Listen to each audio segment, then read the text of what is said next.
What's good, everybody? Welcome into Early Edge Live in our Week 17 NFL Mega Preview. I am the coach. We are powered, as always, by the almighty SportsLine. If you are not a member yet, please do so today. There is no better value in all of sports betting, and it's not even close. This is the first season ever that I can say Week 17 in the NFL, and it's not the last week. There's 18 weeks this year for the first time ever. If you are new to this show, we break down every single game of the week. We give you any best bets if we have any. To be honest, with COVID, it's been very, very difficult to do anything on Tuesday, Wednesday, or even early on Thursday. But we will do our best to educate and entertain. Let's bring in the stars of the show. And they're here every single week, live from Nashville, Tennessee. The penthouse level, M Squared. Good afternoon. Good afternoon, Coach. Yeah, you mentioned a lot of COVID news going on. Big time spreads this week. It's going to be very interesting. We're going to do our best to educate and entertain. We will see what happens in this one. This is a fun week to sort through. That's for sure. Yeah, it is certainly fun and fascinating. R.J. White, congratulations. Your Bills went into Foxborough and they laid the hammer down on the Pats. Good afternoon. Good afternoon. The elite Bills team showed up. So we get them, a handful of games in the season. We get the terrible Bills team a few games in the season. So you just never know what you're going to get with them. Luckily for me and for Bills fans, it was the good team this week. So they look like they're going to win the division as long as the bad Bills team doesn't show up in these last two games. They looked fan. You play like that, every team in the AFC, including the Chiefs, have to be very, very worried at the Bills at a very tough out. Speaking of, I can't believe it happened. UCLA, you can't get the job done. Canceling a bowl game the day of the bowl game, guys, because of COVID. If you're one of these parents, by the way, and I know it's off-brand because this is the NFL show, if I'm a parent and I travel to see this game, how furious am I that I spent thousands of dollars to make a trip over Christmas that my son can't even play or my favorite team can't even play? RJ, how furious are these fans? It's just irritated me today. Yeah, I mean, what are you going to do? What's the alternative? To throw out a game where you don't have a defensive line because you just can't suit up enough players? I mean, there's no good options. If they could play the game, I'm sure they would play the game. But I don't know how you do that at this point. I think at this point, go ahead, Mikey.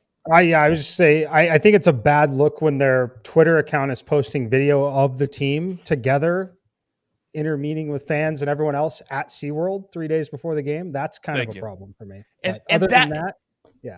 Yeah, that's my point, Mikey. It's like I keep going back to the Seahawks because they had not one COVID test last year, and I don't know if they had any this year, to be honest. But my point is it can be done. And these teams, all of these teams, all these leagues aren't doing what they're supposed to do. You're making millions of dollars. Take care of your business, which is exactly what we're going to do right now. Let's get into our show today. And we always do our best bets at the top of the show. Mikey doesn't have any. The Maestro, one official play so far. He's going to go with the Cowboys -5.5. He gave it out on the morning show today, so that's an official play for the week. RJ, I know you have two so far. Go ahead and give them to us. Yeah, I looked to the Houston Texans +12.5 at the 49ers. Houston was decimated by COVID issues last week, still blew out the Chargers. They have 71 points in their last two games. This is a team that we left for dead. They look like the worst team in the league for much of the year. And they're playing hard. They're scoring points. They're winning games. San Francisco likely starting Trey Lance with Jimmy G hurt, fractured thumb. They haven't officially ruled him out, but that looks like the direction we're going. How can you lay this many points with Trey Lance when we don't have any confidence he's going to score a ton of points in this game? We saw him in one start earlier this year. He was able to run the ball fine. The passing offense wasn't there. So you're not able to throw the ball against a team playing well. I mean, Davis Mills might be the best quarterback in this game if it's Davis Mills versus Trey Lance with how he's looked the last few weeks. So if Houston's getting to 20, that means San Fran's got to get to 33 to cover. And I don't know that we can expect that from Trey. So I think it's just this line is way too high considering the injury issues at quarterback for San Francisco. That's why I like Houston.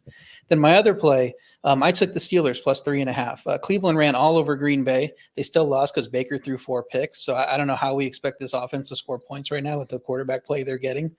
Pittsburgh was never going to look good against Kansas City, but they did beat Cleveland earlier in the year in a defensive battle. Could be Ben's last home game of his career. I know they act like they're not going to play any different They're not going to treat this any different, but those players are. It's a full effort game. It's the crowd's going to be into it, knowing what this means. This is their last chance to see him probably. And the offense could be, giving him more control over the offense now instead of Matt Canada. It sounds like, which is always a good thing. If he has more autonomy in the offense, that could mean better things for that offense. So I think the Steelers might be able to score points in this game. I'm not sure the Browns do. I think this line's probably closer to a pick 'em for me. And the fact that you can get it at 3.5 at some spots is silly, considering the emotional spot for Pittsburgh. So I put Pittsburgh in at plus 3.5 as my other best bet right now.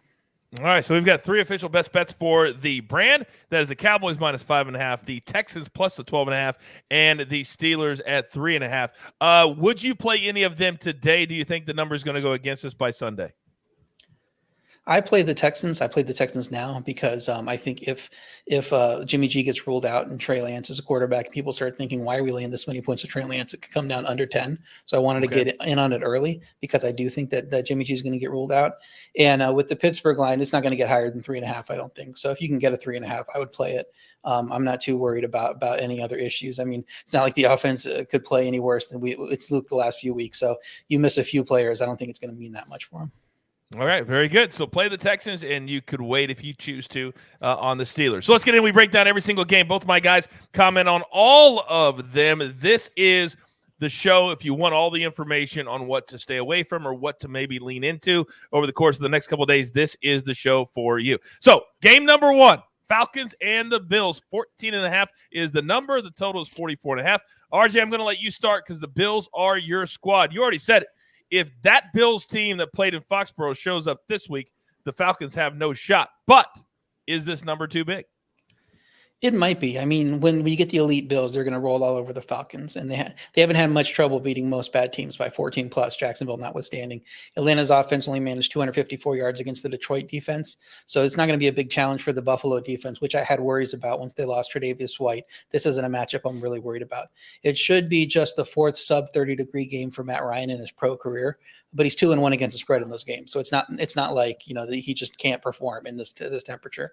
So the only thing that would lean me against the Bills is that Matt Ryan is a good enough quarterback to get a backdoor cover against soft coverage. And this is a huge number. So I'm staying away from this at 14.5. I would probably lean to the Falcons because of that half on the 14, but I don't feel good about that. Yeah, Mikey, Falcons have not been able to score inside the 10 the last few weeks. Is this Bills or nothing? Yeah, probably Bills or nothing. Initially I thought I might have a little bit of an edge on the total over, but with the road game, if this game was in the Dome in Atlanta, then for sure at this number at 44.5. But here I can't get there because I'm not confident the Falcons score a point in the game, to be honest with you, in this road environment. So I'm not touching the under on it. The model's dead on. It's at 45.6, which I'm calling that dead on, considering the teams, considering the spread, considering the location of the game. So yeah, basically stay away from me. Never going to fault you if you want to tease the dog all the way up to 20.5. If this hits 15 and you can somehow tease it up to 21, I think it starts to get interesting at this point, just because for the Bills, again, they don't have to keep their foot on the gas at home if they don't want to. If the game's very easily in hand, then you're looking at a backdoor cover on the teaser leg situation where they could be trailing by 26 points, 24 points heading into those final drives.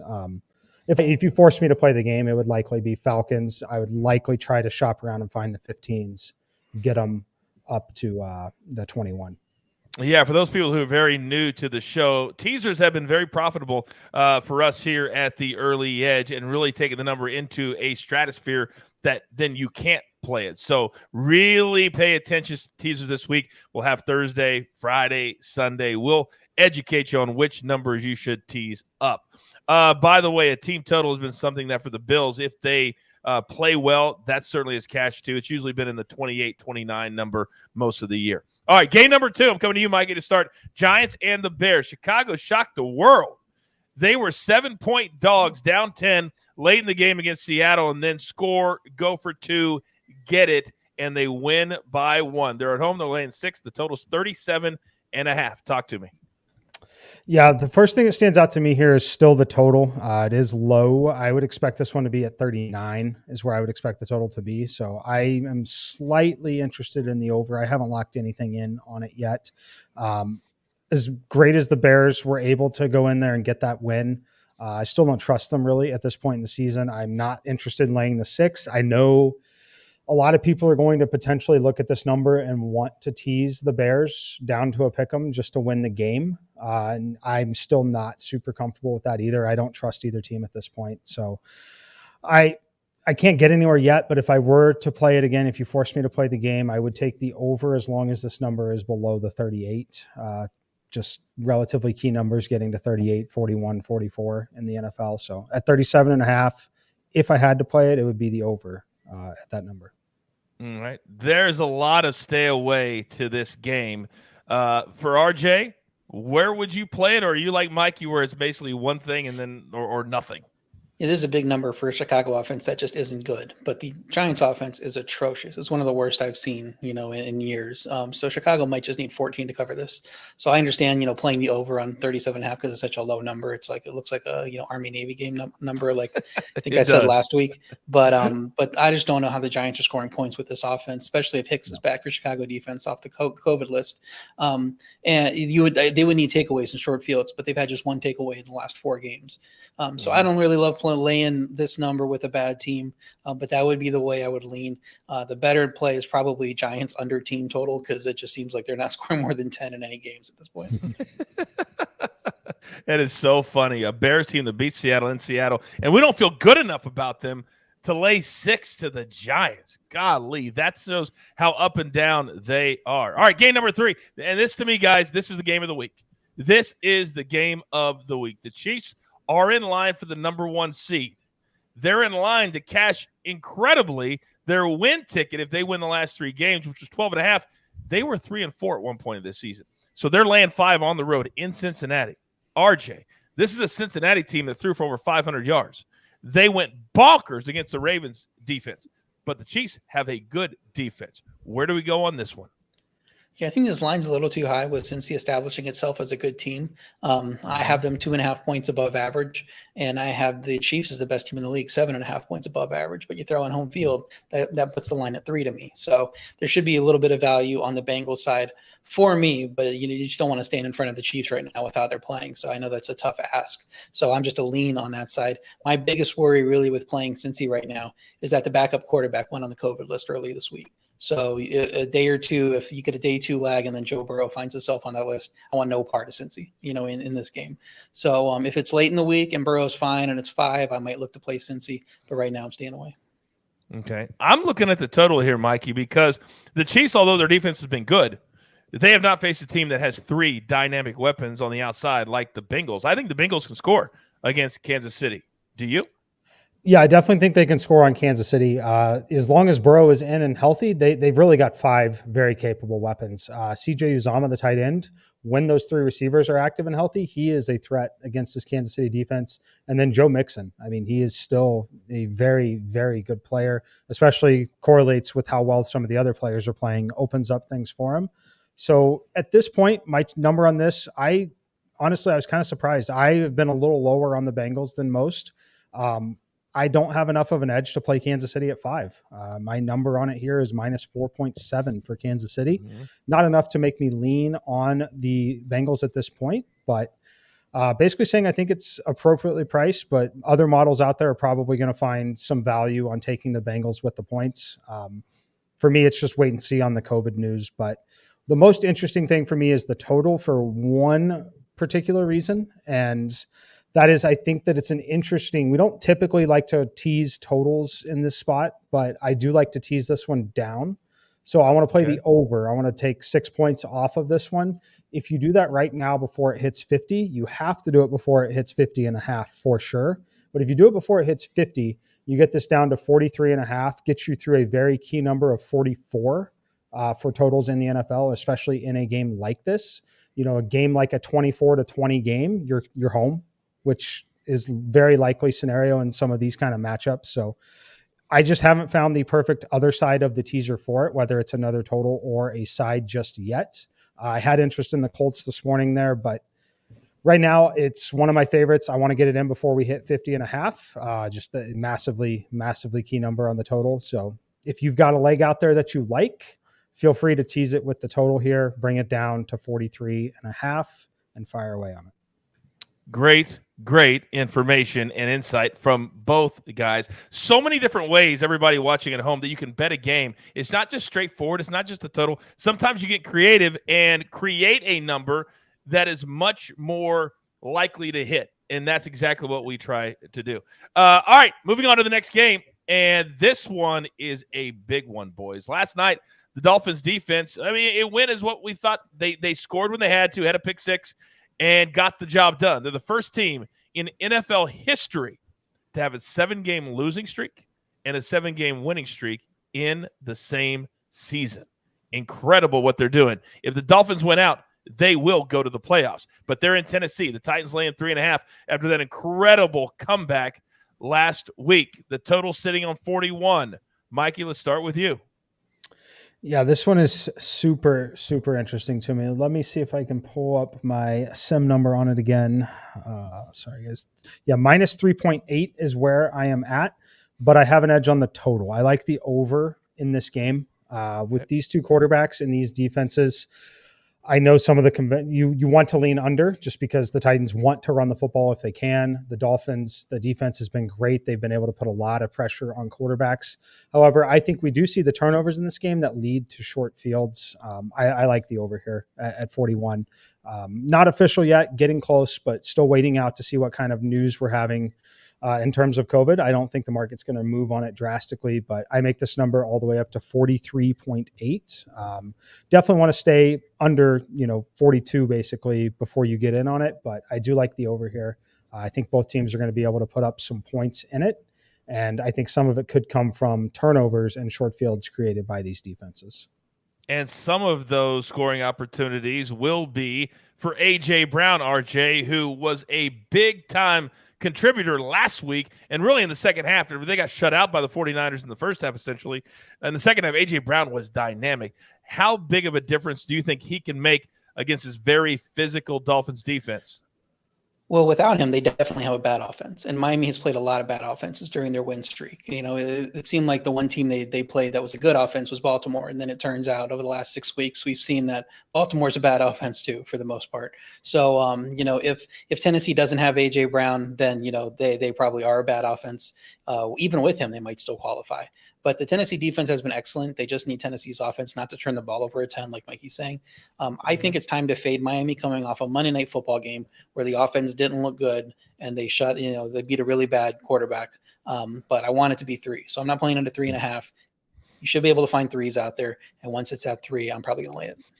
Bang that number at 3 at home. The Titans home field advantage. And Titans fans are pumped up if you saw what happened last week. All right, game number 5. And this is also very, very fascinating because you got two teams that desperately need a win if they want to keep their playoff hopes alive. The Raiders last 2 weeks, 2 very hard-fought victories. The Colts have looked very, very good. However, today, we're recording this on Tuesday, Carson Wentz put on the COVID list. So I want to come to RJ. The Colts are laying 6.5 right now, but we don't know what's going to happen by Sunday. Right. And one thing we do know, actually, breaking news right now, Adam Schefter's reporting that NFL and NFLPA have now adopted the new CDC guidelines that reduce the quarantine time from 5 days to 10 days for all COVID positive players who are asymptomatic, including those who are unvaccinated. So that means Wentz going on the COVID list today doesn't necessarily preclude him from not playing in this game. So with those protocols changing, who knows who the Colts are going to have available? It's hard to play this at any number right now. The Las Vegas defense also put a bunch of guys on the COVID list Monday, and some of those guys could come back, so they could benefit too. If Wentz is out, Vegas could end up with a 3-game win streak against Nick Mullins, Drew Lock, and Sam Ehlinger and make the playoffs. And that's just, lucky for them that's the quarterbacks they've had to play. They were strong versus the run in the Broncos game, could have success versus Taylor if that Indy offensive line is still depleted. But if they come back closer to full health, that's going to be tough. So if this number creeps down enough and it looks like Indy's going to clear some players, maybe you look to play Indy at that point because the Vegas offense now has 17 points or less in 7 of their last 8 games. So for me, it's probably looking Indy or nothing, but we just need to see how COVID plays out. If I'm a head coach next year in the NFL and I want to keep my team COVID-free, I'm using the last 60 seconds of what you said to make them understand how important it is to stay COVID-free. Because you could play against some bad teams, some bad quarterbacks. You just never know. Make the other team make the mistake. Don't make it yourself. Now, with that being said, Mikey, Jonathan Taylor has been electric. He's been dynamic. He's been hitting all of his props. If Carson Wentz cannot play on Sunday, how does that affect how we look at him? I mean, you're definitely still going to be looking at him. The number will be so inflated that it'll probably be a stay away or under if you're willing to play those unders, just because the number should balloon up even more. Where I would be looking personally would be at Sam Ehlinger's rushing number, and I would also be looking at Nyheim Hines. Sam Ehlinger is capable of running. I think that you could see some packages where they have both Ehlinger and Taylor and Nyheim Hines on the field together. I also think in the red zone, though, there are situations where it's Jonathan Taylor, Nyheim Hines, Wildcat situation. We've seen that from them already with Carson Wentz healthy. I would expect a little bit of that in this game if Carson Wentz is unable to play. But my interest would be in Nyheim Hines, as I just think that they're going to have to put both of those backs on the field, create some misdirection, get a little creative with the way that they call the game. And like I said, it'll be Taylor unders most likely, or staying away if you're not comfortable playing the unders. And then I would be looking at Nyheim Hines quite a bit. All right. Don't forget, on Sunday, we will be breaking this game down specifically and have a lot more accurate information on who's going to be playing on Sunday and who's not. Noon Eastern time every single Sunday right here on this YouTube channel, and also Spotify and Apple. All right, let's move on to another game. It's really only important for one team. And Mikey, I'm going to start with you, because right now the Patriots, they have an identity crisis. Who are they? Are they the team that played really well during their long win streak, or are they the team that really couldn't muster anything against a very good Buffalo Bills team? Well, they're home. They're laying 15.5 to the Jags. The total sitting at 41.5. Talk to me. Yeah, this one was an absolute stay away from me. I've got literally nothing in this one. I completely have zero interest in it. If you forced me to make a play on the game, it would probably be the under at this point. But I have no interest in it, honestly. I wish I could give you more, but there's just no scenario where I would bet this game. Sometimes we don't need to. Sometimes it doesn't. RJ, do you have anything on this game? It was a rough day for New England's offense against the Bills, but they're not going to fall behind against the Jacksonville defense. So it's not going to be a case where Mac Jones has to play catch up. You wouldn't think. Jacksonville lost a competitive game to the Jets because they couldn't stop the run game. New England's going to exploit that. And if New England's running all over Jacksonville, good luck trying to catch up there. So New England went down a pair of linebackers due to COVID on Monday, but Jacksonville's much worse, had 10 guys go on the list Monday. Again, the protocols just changed. So who knows what that means by the time we get to Sunday. So it's such a huge number. You're probably not looking to play it either way. If I have to lean against the spread, I'd go Patriots, because Bill Belichick against a young quarterback, terrible Jacksonville team on the road. I mean, you just can't play them. Yeah, and it's a must-win situation for the Patriots too. So they have to win, and they have to win decisively, I believe. All right, moving on to the next game. This is another big-time number in the Northeast. The Bucs going on the road. It may be Tom Brady's last time playing in the stadium across from New York City. Who knows? But they're laying 13. The total is 45.5. RJ, is there anything on the road you don't want to lay 13 ever, unless maybe you're playing the Jets? Is this a spot to do that? Yeah, I mean, I would play against the Jets up to 14. I don't care where they're playing, really. The Jets are just a terrible team. The Jets beat Jacksonville with the run game. Fourth time in the last 5 games, though, they haven't reached 200 net passing yards. Brady should light up this awful defense, even with Godwin and Evans out. If it's Antonio Brown, Gronk, and Rashad Perryman, he's going to still have a big game. Seems like too big a number to lay on the road, but you lean that way because the Jets offense is just sunk if they fall behind. I don't know how they're scoring points, unless they get all the receivers back and Elijah Moore's back and playing, then maybe I have a little more confidence in their offense. But with how Zach Wilson has looked, I mean, I can't play the Jets here either. So if I got to play one way, it's Tampa. But at this number, I'm not teasing it down. I'm not really doing anything. Might look to like a money line parlay, Patriots, Bucks, and something else, and then try to get a number close to the even odds there. Okay. Mikey, last week on the Bucks, you basically called it spot on. You said there was going to be a lot of points. They scored 32. You said Tom Brady was going to look to exploit the defense. He did that. The defense needed to step up. They did that, holding to 6 points. Is this another spot similar to the Panthers game last week? Yeah, definitely. I'd like RJ here. If I had to play it, I would lay the 13. You can find 12.5 minus 110 right now on DraftKings. At that point, there's two things. One, you have to be really skeptical of the number. Do we have some COVID news potentially coming today? because hanging a 12.5 out there means that you can tease it down to 6.5, which is under the touchdown. That becomes a little more interesting. I would not tease it at 13 down to 7, but at 13 or 12.5 where you can get it there, I have a little bit of interest in that. Don't mind laying it with the Tampa Bay either. I make the number all the way up to 14.5. Just not an official play yet, waiting to see what kind of news we get out of there. My biggest interest here will be in Antonio Brown. Obviously, tons of DFS interest, lots of player prop interest. I would expect him to have 10 receptions again. That number will likely be 6.5 minus 120 is where it'll probably start. It might close at 7.5 at even money. I do like the overs on all of them. He's got contract incentives, as we talked about last week. I think he's going to continue to let him get those. It's going to be him and Gronk. Ronald Jones will have his way running and catching passes, but Tom Brady's still going to throw the football for 2.5 to 3/4 of this game, which is going to be enough for Antonio Brown to get there. You know, it's pretty clear after the game when Antonio Brown went over to Tom, you could kind of almost see him saying thank you. It almost felt like he was saying thank you for doing what we needed to do. They needed those 10 catches. They needed those 100 yards to win the game, but also to put cash in his pocket, which Tom Brady, as you told us, has always done for his teammates over the years. And so now he's 11 catches away from the big incentive. He needed 21 last 3 weeks. He got 10 the first week. So let's look at his props again. You have something else, Mikey? Yeah, you at the top, you mentioned it might be Tom's last time playing in the stadium. And I was just wondering how you had access to the 2027 calendar already. Because you know the guy's going to play till he's 50. He probably will. That's why I said you never know. I should have said against the Jets. The Jets, I feel pretty comfortable. I should have said against the Jets because he played there a million times for the Patriots. I doubt the Bucs will go back before he's done, but I'm not the schedule maker. All right, moving on to another very important game. There's several guys important games this week, and I have no idea what's going to happen. The Eagles going on the road. They looked really good last week in the second half, RJ, against Mikey, against the Giants. Now they're going to Washington. Washington has defensive players fighting on the sidelines. They looked awful against Dallas. Tanner Heinicke didn't look like he'd ever played quarterback before. And now they have to play against the Eagles, who are currently in a playoff position. What do you make of this number 4 or the total 46, Mikey?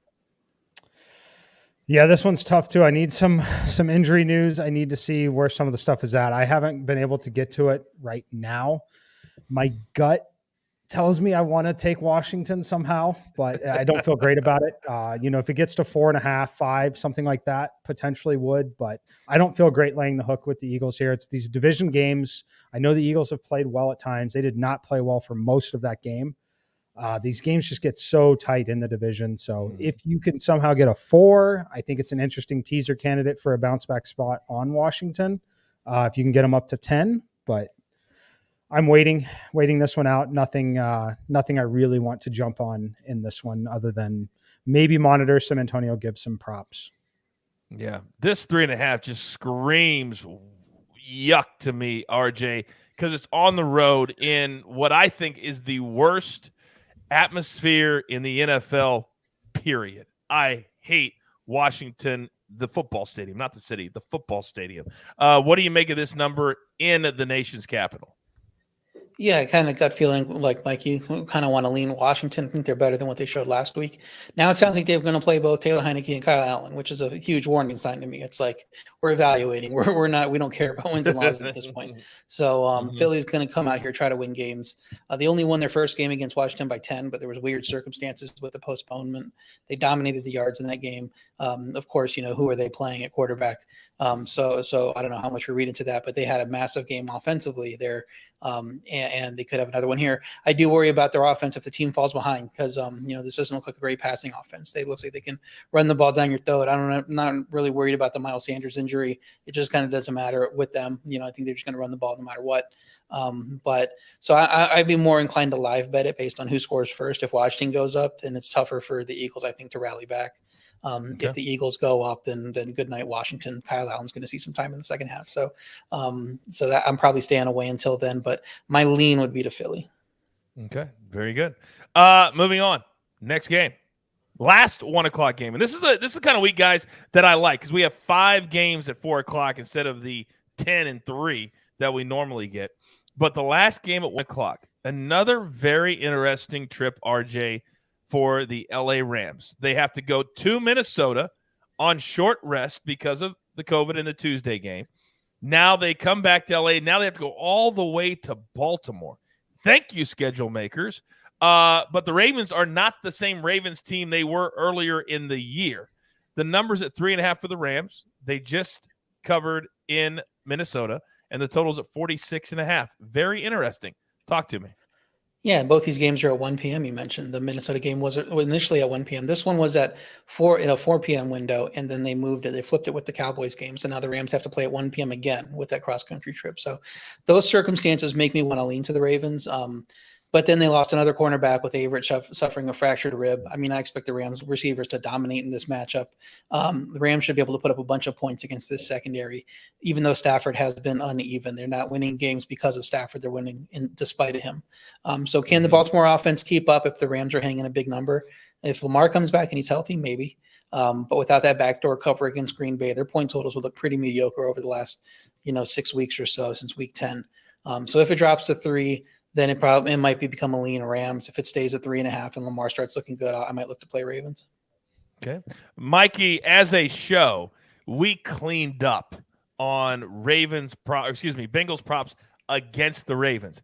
This feels like another great spot for Cooper Kupp. His numbers were astronomical, though. It was over. You had to play him over 9.5, and he got to 10. And then you had to play him over 104, and he got to 110. But there's a lot of opportunities, I think, for the second week in a row if you want to take some props against this Ravens secondary. Yeah, no, there definitely is. I think that where you'll be looking at them, though, is probably going to be on the Van Jefferson, Odell Beckham side. Van Jefferson's kind of underperformed the last few weeks. Definitely is going to drop his numbers just a little bit. Another game, I have a lean towards the over on it. It's very close to teaser category. Again, we don't always love to tease totals like this, but I do in this spot. As of right now, this total sitting at 46.5. You can get it down to 40.5 under that key number of 41 that we talk about so frequently on here. I do think that's a pretty good look in this spot. Like RJ said, I would expect the Rams, other than maybe a slow start with the early start time and the travel, I would expect them to have a lot of success against this Ravens defense. I think you'll see some chunk yardage on the ground, though, from Sonny Michel as well. So I think it does kind of limit some of those Cooper Kupp props as they start getting over 100 yards. So for me, I'll play Cooper Kupp in DFS. I'll have some exposure. I'll be out on betting his individual props, but I'll have some interest in guys like Van Jefferson, Odell Beckham, and then maybe Sonny Michel. Okay. Very good. Yeah, OBJ has certainly been a guy that Stafford has looked at more and more and more as the number two Kupp. The last couple weeks, he even scored a touchdown last week against Minnesota, so that was really, really nice. This is definitely a game that on Sunday we'll be really taking a really hard look at noon Eastern time. All right, let's move to our Sunday afternoon 4 o'clock slates, gentlemen. Mikey, the Broncos and the Chargers, both teams playing themselves out of the playoffs. The number here is 5.5. The total is 45. Any interest in this game? Initially, I had some interest here. I thought I was going to end up laying it with the Chargers. They potentially a teaser spot. Don't love teasing through 0 at the spot, but I do think that they end up getting the win. Waiting on COVID news, really. Is Mike Williams going to play or not? That's a pretty big piece for me in this offense. They should welcome Austin Eckler back. Much better team. Obvious bounce back spot after getting embarrassed, frankly, against the Houston Texans. So if I had to play it, it would be Chargers or nothing. It's interesting to note that it's moved from 6.5 to 5.5 today, despite the Chargers being at home here. If it gets to 5 even or lower, I actually think it is 5 even on DraftKings right now. I'm just waiting for one more day of reports here. I don't see it ballooning back up over 6.5. So while we always want to shop for the best price, if I'm interested in backing the Chargers here, I am comfortable doing it between 5 and 6. And I think that that's where it's pretty much going to stay. But I want to wait and make sure we're not getting any additional COVID news that would push this one down to 3 for some reason. All right, that's a great point. RJ, Mikey brings up another good point, and I think a lot of people should focus on the Chargers as the poster child for what can happen when you miss 2 or 3 really good weapons. the Houston Texans can happen to them. So now this week with some of those back, we could see a different Chargers team and maybe similar to what we saw 3 and 4 weeks ago. Yeah, the weapons hurt, but what really hurt was the defense. They couldn't stop the Rex Burkhead running game. They're the only team in the history of the NFL that can't stop this Rex Burkhead Houston rushing attack. So I don't know how that could happen. I know Joey Bosa was out. It was one of the COVID guys that was out. So maybe he's that important, but we've seen that Chargers rush defense struggle for a lot of the year. And so that maybe the Broncos can come in and run all over the Chargers here too. But I expected that last week against Vegas, and it didn't happen. I think Melvin Gordon had -4 yards on 7 carries. Javonte Williams didn't do much on top of that, but he did get a touchdown. The Chargers lost 2 key members of the secondary to COVID list. That might not matter if Denver passing game is still quarterbacked by Drew Lock, who was awful when the rushing game couldn't do anything last week. So Mikey was talking about he doesn't see the line ballooning up. I think if Teddy Bridgewater gets ruled out and it's Drew Lock again, people will want to jump on the Chargers because they'll see Drew Lock versus Justin Herbert and they'll say anything under 7, I'm laying it, with that quarterback matchup. So the only game in the last 6 that the Chargers haven't scored at least 28 was against Denver. So maybe the Denver D can shut them down again, come out with a win. I think Teddy needs to play for that to happen. I think this number is probably slightly too high with so many Chargers players on the COVID list. And if Teddy's at quarterback, then I might look to the Broncos. But then, like I said earlier, COVID protocols are changing. The Chargers might get more players back than we expect. And that could change the calculus of this game. So right now it's a stay away. And we'll see who's available by Sunday. All right. We will certainly be keeping our eyes on actives and inactives and all that good stuff on Sunday. It's very, very important before you bet even one single solitary dime. Next game, and this is one I'm really, really interested in. And, RJ, this is one of your best bets. Texans, 49ers. Currently, Jimmy G has not been ruled officially out yet. He does have a broken finger, a ligament issue. They're still laying 12.5 to a Texans team that scored over 40 against the Chargers. Why do you like the Texans so much in this spot plus the 12.5? And then 30 the week before. I mean, this offense is just playing well. And they were missing Brandon Cooks last week, and they still were getting it done with Chris Conley, Nico Collins, just random guys that barely seem like they should be in the NFL at this point. And they're putting up these massive point totals against what's supposed to be a good team, what was supposed to be a playoff team last week. So I think this offense has been impressive with Davis Mills getting better as the season has worn on. He was terrible when he first took over, but he looks like he's developed a little bit, and he might be one of the better quarterbacks in this class, including the first-round guys. San Fran, if they are starting Trey Lance, that lowers the ceiling of their point total, I think. If they want to go ahead and start Jimmy G, that fractured thumb and those injuries are on his throwing hand. So, I mean, that's going to lower their offensive output too. Because if he's having to battle that and throw with that, I don't think he's gonna put up a huge point total. So with Mills playing well, like I said, Houston might get to 20 or more in this spot, and I don't know how San Fran covers that number. So this just seems like too big a number for me with Houston playing well. I understand the number with Jimmy G hurt and maybe not missing this game if it's midseason and the Texans are scoring 3 and 6 points a game. But the Texans team we saw the last 2 weeks should not be getting this many points.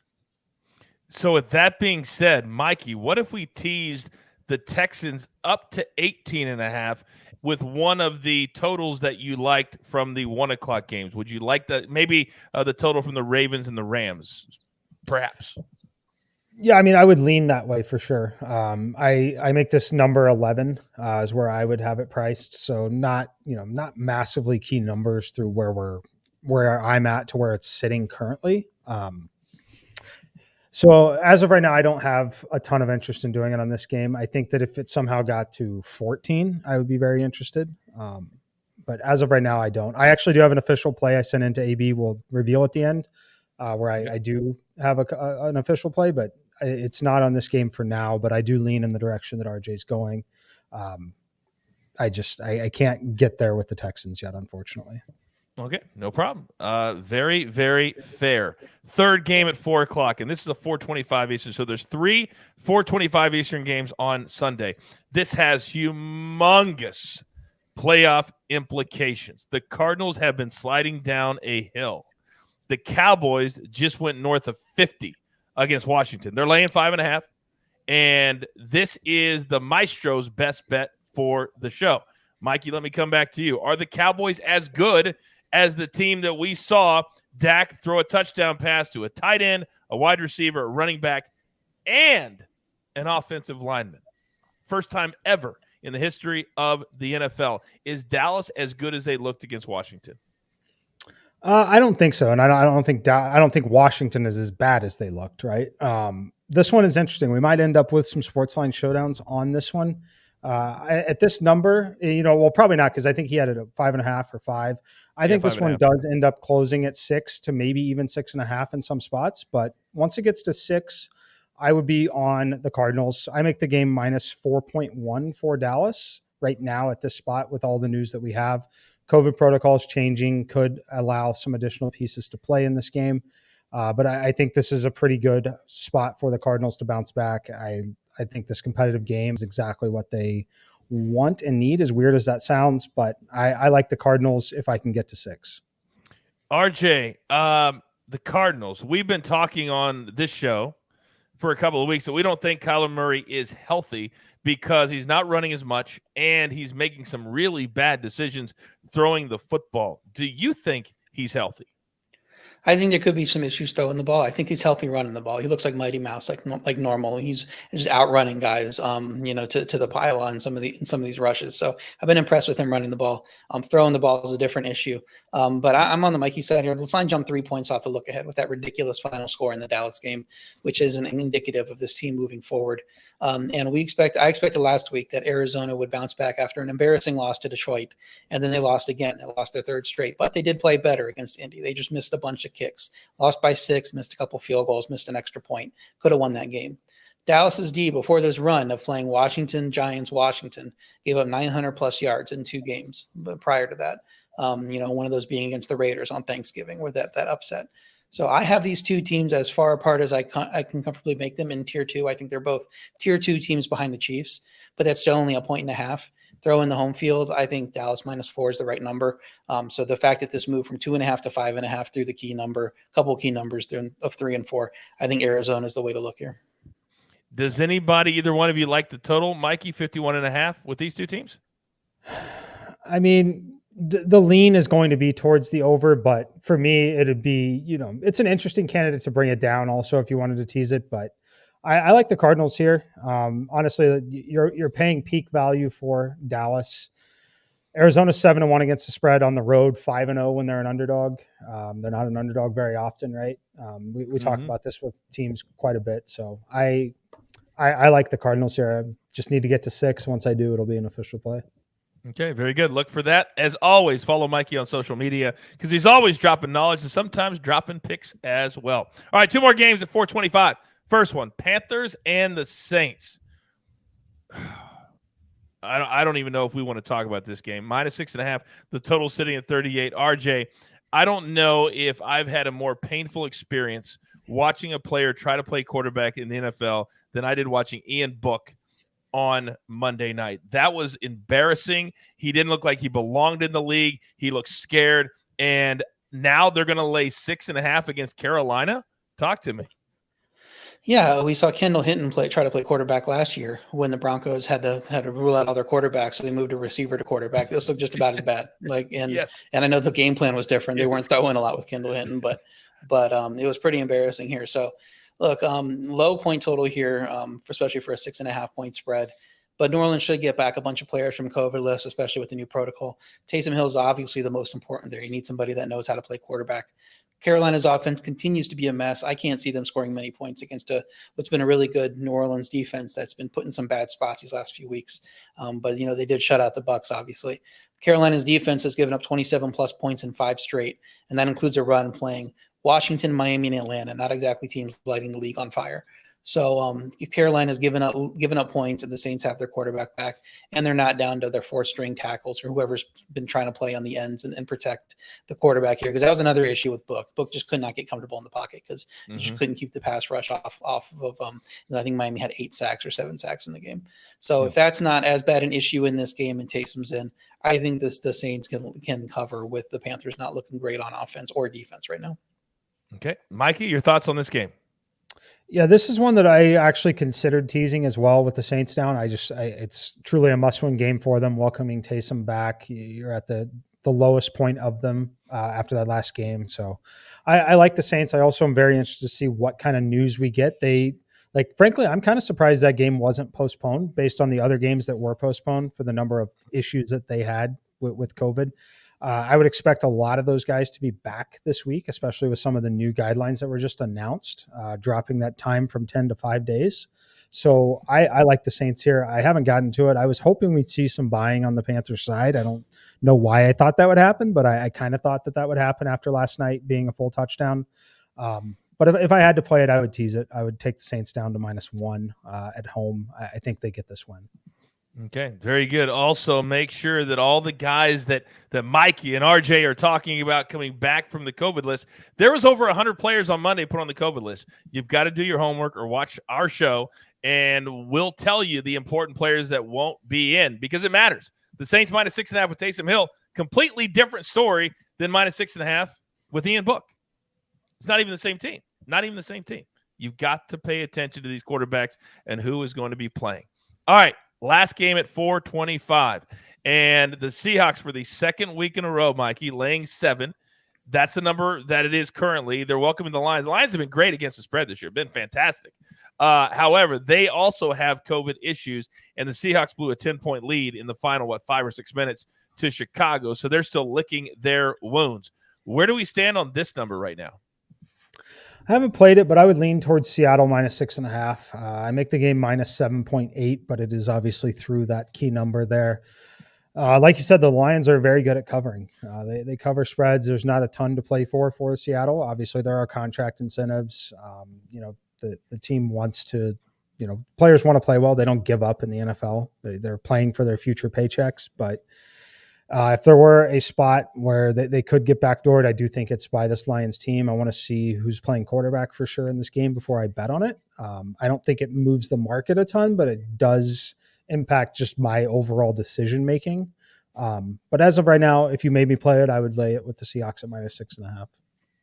Do you agree with that, RJ? I do not. I do believe that Jared Goff is already back, so it looks like it's going to be him. And that team has been playing well. Detroit's playing better with Campbell calling the plays over the last 6 weeks or so, and he said that's going to continue. And the Detroit defense has also showed up the last few weeks.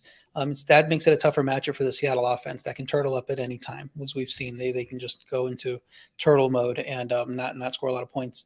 Seattle coming off that deflating loss against Chicago in the final minute, that's going to make it hard to turn around and get up for this game. I really like the Lions at +7 or better. So if you can play it at +7, that's where I'm looking to play Detroit. All right, play it. Maybe a teaser opportunity for the Lions up to 13 if it gets to there. So a lot of different things that, again, I keep repeating myself that we will discuss on Sunday. Be very, very careful if you're going to play something early. All right, 2 more games we got to talk about and then get out of here.